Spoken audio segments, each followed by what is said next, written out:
20 minutes for the presentation and 10 minutes for questions and answers. I will indicate the 17-minute mark with the 3 minutes left sign and the 19 minutes with the 1 minute left mark. So afterwards, there's 10 minutes of Q&A by the judges. We have with us today Simon Chris, Head of Contact Center Sales of HSBC, Peter Dawson, Associate General Counsel of the HSBC, and we have Eric Jim Chiming, CEO of Posh Office Systems. Please start. So imagine there are two equally competent people who are so good in themselves, and it's natural for them to consider each other as natural enemies. But what they might have missed out is that they are both strong in different areas, and by collaborating, they'll be able to achieve something even better. And this is done through bridging their own strengths and contributing to a better result. A very good afternoon to you all. We are Team Vista, and kindly allow me to introduce ourselves. I'm Jessica, this is Kenny, Philip, and also Rex. So what we have prepared today is 3 recommendations for Visa company. Our 2 major recommendations are, first, we would like to have Visa continue their partnership with UnionPay and continue the co-brand card. And second is that Visa should try to explore into new markets and promote even more figures in those markets such as Latin America. And by doing these 2 recommendations, which are continuing the co-brand card and also exploring into different markets, they will be able to solve 3 key issues at the moment. The first is that whether they should collaborate with UnionPay or not. Second is that how to maintain the presence in China, given that the GDP in China is forecasted to be exceeding US in 2020. And also thirdly, how can Visa grow their business in international markets, given that the strong competition with Mazda and also with CUP. And by tackling all these 3 issues, what we expect to achieve is that to lead to a sustainable leadership in global transaction value, and also to maintain a long-term sustainable revenue in the future. And let's take a look at the situation analysis. Firstly, what is Visa strong in? Visa's core competencies lie in, first of all, its global brand. Second is that it has a very established global network that penetrates to a lot of markets that are unreachable right now for CUP and also Masters. And the third one is that its number of cards is currently in 2nd position, which is only behind CUP.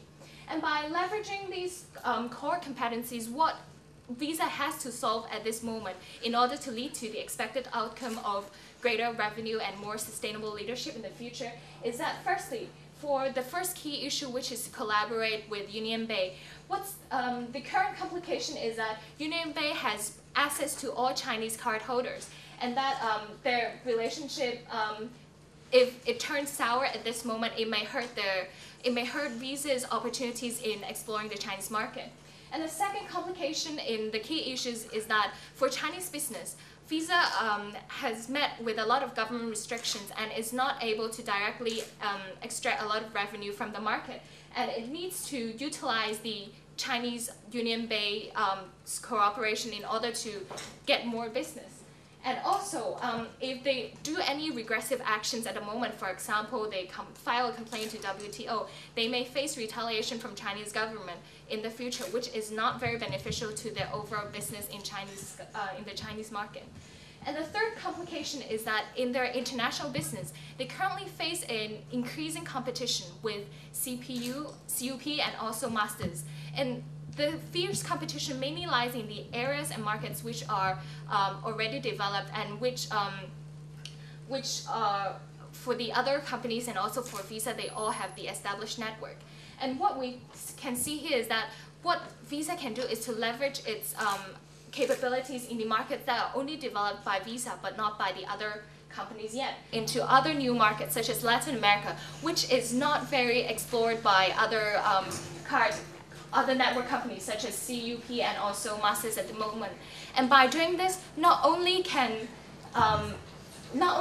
Visa bridge the customers between the Latin American market and also Chinese market, it can also increase its sales on its current Visa cards as well. So by doing this, they will be able to achieve a win-win situation, which is Visa will be acting as a network that bridges the foreigners and also the Chinese customers, be them domestic customers or even Chinese corporates who are planning to buy commodities in Latin American market. And the foreigners who mainly purchase in the Chinese market using the co-branded card in the Chinese e-shops, online purchases. As for the Chinese customers, they will be using the co-brand card to shop globally in other Latin American markets. And this is our recommendation today. Thanks, Jessica. So here comes the details of our recommendation plan. Indeed, all of us will know that China is an incredible market, and it's very risky for us to totally escape from the Chinese market. Instead, by our recommendation, Visa can continue to strive in the Chinese market. By our recommendation of expand the co-branded cards in the Chinese market, we have seen that for now on, China has a strong growth in the credit function for the credit card of about over 15%. And also, Visa has a very strong business globally. It has a global share in also the credit payment for almost 40%. And with these two strong market trends, we can strive for the collaboration between Visa and also the Chinese UnionPay, CUP, both on the global market and also in the Chinese platform. We have to take the double coincidence of ones of both the CUP and also the Visa business on the global market. They should expand more about the co-branded card business, such that they can also use their own business to strive into new markets like Latin America. In these markets, we show the market trend that Visa has a strong global network and the transaction value over different countries, and those businessmen or those consumers in these new markets can use the Visa's business network to buy, to purchase, to consume over the globe. And also, they can make good use of CUP's network in the Chinese market, that they can do the Chinese business or Chinese payment through the Visa and the CUP co-branded card more conveniently. To convince CUP to work with our Visa to launch the co-branded cards in these new markets, we suggest the revenue sharing model that both CUP and also Visa can benefit from involved in the investment in these new markets. On the other hand, besides the geographical or the physical expansion of both CUP and Visa's business into these new markets, we also strive about the online business. As you all know that the online business or the internet business of China is on the growth, and it predicts that the Chinese e-commerce will still on the rise in the following decades. And therefore, we see that the online business for the co-branded cards of Visa and China's UnionPay is an important business, that they act as a bridge to link the foreigners and also the Chinese consumers and also the businessmen together. Foreigners can use the CUP business for our co-branded cards to buy, purchase in the Chinese online shops, while the Chinese community can also use such service to buy, to purchase in the global e-stores. To promote, Visa and CUP are also have a very strong network, whether on the global platform and also in the Chinese community. And they can work as a network to help the consumers or the businessmen to find the suitable business partners, that they build up a very good network to build the all global community together. In short, besides the own expansion of Visa's business into the global platform, we also suggest the co-brand cards were the best alternative for Visa to strive in the global and also China's platform, on also the physical or geographic expansion and also the virtual business. To the long-term goal, Visa will sustain a global leadership in the credit card business in the global transaction value, and that is what our recommendation aims at today. So now comes to the part why we have to leverage on the co-branded card to make our business. When we see on different alternatives that we have instead of leveraging on the co-brand card, such as retrieve from China and file a lawsuit to CUP, we can see that it really makes sense that we will have gain a better profitability in long run, and of course we will have a stronger relationship with Chinese banks. This is very important because China is growing, and we need to have good connection with them in order to extract revenue in the future. And of course, for all alternatives, we need to find a successful rate. We noticed that CUP is now cooperating with, seeking for cooperation with MasterCard, and we believe that Visa is still having an advantage over them, and we believe that with a better communication and a better cooperation, we will be succeed in expanding on with our idea. And of course, when leveraging on our core competencies, Visa has a very fast network over the world.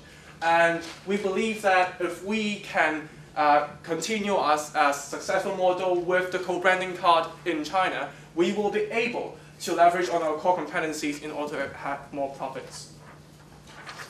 Now, why do CUP need us? We have the, first of all, CUP, they are now having like, cooperating with like 117 countries. But for us, Visa, we have more than 200 countries. And we believe that this is a strong advantage of us, that they will want to cooperate with us. And another thing about Visa network is about the technology infrastructure. We do have a better technology infrastructure in terms of physically, credit card payment, and more importantly, our e-commerce system. In the e-commerce system, we need to like pay through the Visa network, which is outside of China. While UnionPay, they are trapped in China, and it's hard for them to expand into foreign countries. So we believe that this is a very strong point for them to cooperate with us in terms of the e-commerce system. And thirdly, about the opportunities in and from China. This is what we can leverage on CUP because they can provide the opportunities. And we can make use of our brand image and our fast communication to cooperate with them and lead them into the foreign countries. In structuring the whole recommendation, we do realize that there are risks and problems. First of all, we essentially invite competition into foreign countries. But then we need to realize that the competition is actually healthy for the whole industry, and it will help us to expand the pie because consumers now are having more and more choices for them to choose on. And of course, we need to believe that it's a different market.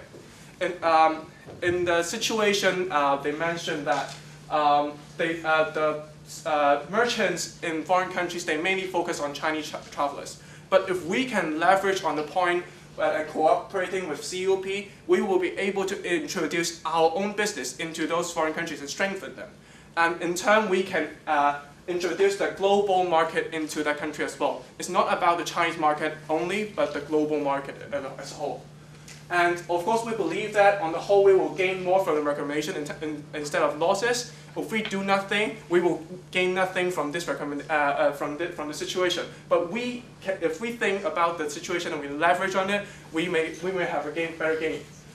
And of course, another major concern about us is repeating the scene in 2007. In 2007, CUP, they expand on their own business in those foreign countries, and we cannot stop them. But we believe that this is almost inevitable because they can leverage it on their own business. But again, we believe that we are from a different market and we will be able to leverage on the situation and realize more benefits for us. And lastly, there may be a chance that CUP may not be willing to cooperating with us. And hence, we need, that gives us a strong need to expand into new markets ourselves. Instead of recommendation that we need to cooperate with co-brand cards, we also need to seek for chances for us to expand into new markets such as Latin America and other high-growth countries such as Eastern Europe. And of course, we believe that we have a strong standpoint on e-commerce and networking as our selling point to the CUP. Thank you, Rex. Ladies and gentlemen, here comes the assumptions for our projection on our business and our suggestions. We assume that Visa is going to achieve a similar global cost structure or expenditure structure as it has been for years. We also assume that the revenue sharing model, as we suggested, that if we are able to cooperate with CUP, is profitable and workable and feasible. And also, we would assume that we can achieve a steady income source which from the existing markets around the globe, which can support the initial upfront investments for our our outreach to the new markets. So that will be our backup. So our initial investment comes from enlarging the retention rate of our own revenues. In 2012 to 2014, which is the first 2 to 3 years of the implementations, we enlarged the retention rate to give us more resources and capital on enlarging the capital expenditure, which on one hand expand the new market, on the other hand helps us to fulfill certain requirements if necessary when we cooperate and negotiate with CUP. Here comes some quantitative projection. As from the case, we know that Latin America, and compared to China and Asia Pacific, Latin America actually has a higher growth rate in terms of the market share, in terms of the value of transaction of credit cards in the past years. And with this projection, adjusted with average year growth average, we can know that the differences between Asia Pacific and Latin America actually comes to our opportunity if we expand into these new blue ocean markets. And also, we can see that if we do not maintain our presence in China by maintaining and trying our best to negotiate with COP for the collaboration, we can see that Master has been doing well in this. Master is good at negotiating with them. And if we do not start working right now, if we do not take our bold solutions today, Master is going to surpass us before the China market opens in 2017, and even after the Chinese market is open. With the established presence of MasterCard in the China market beforehand, they are going to be the other winner in the market, and we will be lagged behind in the Chinese market. So in order to maintain a presence in the Chinese market, we will have to act on. So before 2017, we aim to, on one hand, maintain our Chinese presence, at least even not to enhance our market share, we aim to maintain our presence in the eyes of customers, acquirers, and issuer banks. And also to strengthen our core competency in order to negotiate and deal with the collaboration plans with CUP. And after 2017, of course, ladies and gentlemen, we are and we will be the leader of the market after the Chinese market is opened. Here comes some simple financials. We expect that the operating revenues, as shown in the bar chart, is going to be sustainable if we implement our plans. Whereas if we do not implement our plans today, if we do not start negotiating back with CUP, if we do not maintain a presence in this hugely potential market in China, and also to expand into the blue ocean, we expect that our operating revenues are going to fall. Are going to level off by 2015, and we are not going to be as profitable as we were. And also, you may wonder, where do we have the resources? As we said, we are aiming to enlarge the retention rate for the upcoming 2 to 3 years in order to provide resources which enlarges the capital expenditure for and this preference. So here comes our vision. Of course, we do not enter a new market into Latin America, nor do we negotiate, simply without any market research, without any analysis. So basically, we spend nearly a whole year in market research before we take place into these new markets. So we can ensure you that our plans are suitable and appropriate to the new markets that they were going to be buying our suggestions. And we also made. In the first years, we aim to maintain the Chinese presence before the Chinese market is opened, and afterwards, we aim to become the leader, as we see that we are always the global leader in the credit card market. And there are two major milestones. In 2016, it is projected that the Chinese market will be open. And by our recommendations, of course, as I said, we will be the leader, of course. And by 2013, we hope that through a whole year of analysis, of research, of negotiation, we aim that our competencies can persuade CUP to cooperate with us instead of other competitors of ours. CUP is one of the market leaders, and they got the other winners in the Chinese market. And it is inevitable for us to cooperate with them. So basically, what we're trying to say today is that we work closely with CUP instead of starting a new quarrel with a very major and potential competitor in the coming days. Now, the lifestyle of a company boils down to a series of choices, and you do not expect a company to always make the right choice. in the past years, we may have made the wrong choice in quarreling with the CUP, in stopping with the CUP collaboration, and suing CUP even in some countries. We did make some wrong decisions. With our bold decisions today to maintain the presence in China, to enlarge our global presence, and also to start retrieve negotiation with CUP with our core competencies, we are sure that we can, on one hand, persuade CUP to be our sincere partner again, and on the other hand, we can maintain global presence, which gains us more revenue than we can if we do not collaborate with CUP. So ladies and gentlemen, we were, we are, and we shall be the leader in the credit card market. Thank you very much. If I extrapolate out your solution to penetrate new markets, and I compare that with your concept of enhancing the relationship with CUP right now, I'm wondering if that is have you thought, is that the wisest thing to do, or do we just leave China alone until 2016? And the way I want to frame that is, they were supposed to have everything open by 2006, it's now 2012 and they still haven't, so what's our guarantee that in 2016 we're going to get there? The second part is, right now they've got the greatest percentage of cards in the market, 29% of cards, but only 11% of the transaction value. That suggests to me that CUP and the relationship so far has pushed out a whole lot of low value cards. So is it worth putting the effort in with China, or do we just stay there and alone go and focus on those new Brazil, Russia, India, whatever markets that may yield us greater income? All right. So answering your first question first. Your first question is about, do we ensure that our decision is the wisest, right? Basically, if we do not enter China at this moment, as my team has said, China is one of the most potential markets, I could say, which is going to have its global GDP surpassing US and India in like 10 to 20 years. So what we are talking about is a credit card business. And when you open your wallet and look at your credit cards, they are basically Visa and Master. Why is that? Because they have established an existing or I could say a reputable presence in the customer's view or in the acquirer's view. So basically what we like to do is not to reap immediately, but we would like to plant that presence, that preference or presence in the customer's mind, and to raise their awareness about our brand. Well, in China, I presume that not a lot of people know about the Visa brand.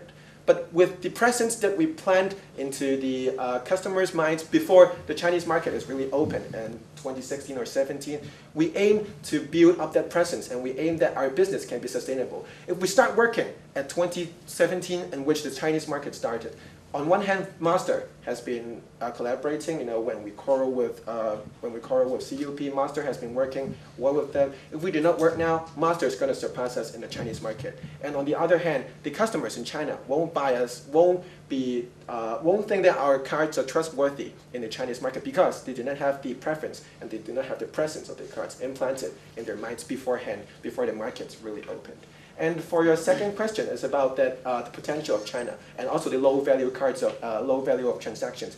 Basically, we can see that China's consumer market is growing very rapidly, which constitutes a large percentage, I could say, a large percentage of the growth of the GDP now. And you know, the Chinese market, especially in the coastal areas, the market is growing. More rich people comes out. More rich people comes to Hong Kong and spend. And now they can spend back in China within these years. And we know that the consumer market is spending. So basically, we know that on one hand, yes, they do focus on the number of cards instead of the market value. But we know that in the long term, China is growing and their consumption market is growing, and the demand for credit cards and also the transaction value will rise in the coming years. Okay, thank you. Thank you. One of your assumptions is that revenue is pretty much going to stay as it is for the moment. There are court cases going on in the US and issues elsewhere which will be looking to bring down the transaction or per transaction value. The likelihood is that those antitrust suits are going to continue, US, perhaps in Europe, the result being that the revenue stream will decline. What are we going to do if that happens? If that we assume that the first of all, it's a contingency, because on the balance sheets and on the accounting perspective, it's a contingency and we do not take into account right now. But that with our consumption that the profit sharing model is quite workable and it's profitable, we aim that the existing markets and also the China market will give us profitable reap in the coming years. And for the suits and for the law cases, we are not able to like predict, but as our whole implementation actually focuses on harmonious, because harmony gives us the best. We believe that harmony with CUP and with other competitors, mainly CUP, gives us the best benefit and best profit, I could say, in the Chinese market or in our coming years. So some of the lawsuits, for example, the one in Seoul with CUP about the international market transaction, we can actually try to mediate. We can try to mediate with the with the different parties so that we can like reduce the cost of the suits or even to solve the suit outside the court, before appealing. So basically, we emphasize harmony in our program, in our suggestions, and we aim that although yes, that there might be some effects that might cause that are adverse to us.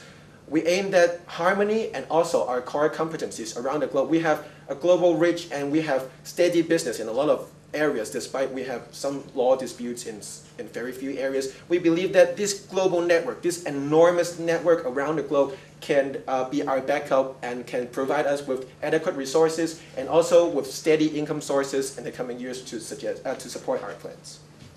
Thank you. One of your strategies is to kind of maintain a presence in China. So it seems that it's rather passive, okay? And you're really trying to work with CUP, but why CUP need you rather than MasterCard? So they have all the choice in the world. Why they need to work with you? Is there anything you have that MasterCard don't have? Throughout our recommendation, actually our foremost assumption is that a friend is always better than an enemy. So we believe that although they may seek cooperation with MasterCard as well, but we can also provide what we have for them to expand. And throughout our recommendations, we are recommending Visa to have a better cooperation with CUP in expanding into new markets. So when we provide the infrastructure, when we provide the expertise and the network that we have to them, we gain a better cooperation with them. And of course, through that, we hope to establish a better network in those new countries so that we will be able to extract more gains from them. And this is our main idea throughout the recommendations. And on the question on why would CUP prefer to partner with us instead of with MasterCards, one of the major reasons is that for international markets on a whole right now, the amount of card holders and the amount of transaction payments by Visa is actually higher than MasterCards, meaning for those our new markets, for example, in the Latin American markets, there are more people holding Visa cards than in MasterCards. And for CUP, this will mean more easier access to more business and also more people who are interested in purchasing in China. And due to this extra business or more business opportunities, we are pretty certain that CUP will prefer to partner with us instead of MasterCards. And that proves when years ago they choose to collaborate with us instead of Master beforehand. Although we crash up, we didn't manage to maintain the collaboration relationship. We believe that if we stay harmonious, if we stay friendly, if we provide profits and we provide benefits, they're gonna be picking us again because they have picked us once. We're talking about a relationship with China, which is great. And we're talking about penetration into the Latin American market. What about the Latin American payment systems and corporations there? Are they going to be concerned about the perceived monopoly of Visa and CUP? And surely they would want penetration into the Chinese market the other way around. Well, so 1 minute left for the answer. That is the main recommendation we're having. We are trying to change the image of Visa, and we are now willing to cooperate with other countries. CUP our cooperation with COP will be a forerunner to show people that we are willing to cooperate with the rising countries, and we hope to help them to establish a business relationship with a good business relationship with them instead of really gaining the monopoly. We came to realize that Visa alone cannot thrive, but by the expanding, cooperating with other expanding businesses, we will be able to extract a better gain and maintain our position in the whole market. All right, I'd like to thank you, the students and the judges, for this presentation.